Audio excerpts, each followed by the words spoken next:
For my manuscript speech, I chose one of my favorite books from when I was younger. The book is called The Recess Queen by Alexis O'Neill. Mean Jean was a recess queen, and nobody said any different. Nobody swung until Mean Jean swung. Nobody kicked until Mean Jean kicked, and nobody bounced until Mean Jean bounced. Say what? Mean Jean growled. Say who? Mean Jean howled. Say you. Just who do you think you're talking to?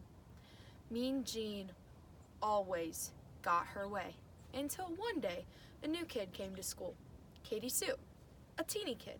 A tiny kid. A kid you might scare with a jump and a boo.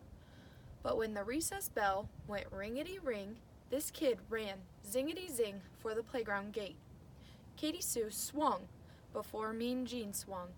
She kicked before Mean Jean kicked, and she bounced before Mean Jean bounced. The kid you might scare with a jump and a boo was too new to know about Mean Jean the Recess Queen. Well, Mean Jean bullied through the playground crowd, like always.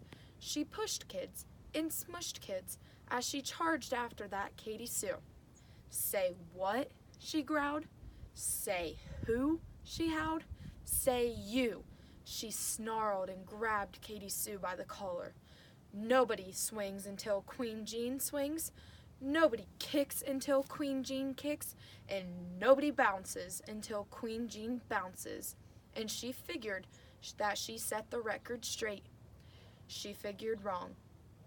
Katie Sue talked back, just as sassy as she could be. How did you get to be so bossy? Then that puny little thing, that loony little thing, grabbed the ball and bounced away. The recess queen was not amused. She raced and chased, in-your-faced that Katie Sue. No one spoke, no one moved, and no one breathed. Then Katie Sue grabbed a jump rope, lean and bright. Hey, Jeanie Beanie, sang Katie Sue. Let's try this jump rope out. Until that day, no one dared to ask Mean Jean to play. But that Katie Sue just hopped and jumped and skipped away. Jean just gaped and stared as if too scared to move at all. Then, from the side, a kid called out, Go, Jean, go! And if too surprised to even shout, Jean jumped in with Katie Sue. Well, now when recess rolls around, that playground's one great place. At the school bell's ringety-ring, those two girls race, zingety-zing, out the classroom door. Jean doesn't push kids, or smush kids, lollapaloosh kids, hammer 'em, slammer 'em, kits and kajammer 'em, 'cause she's having too much fun rompity-romping with her friends.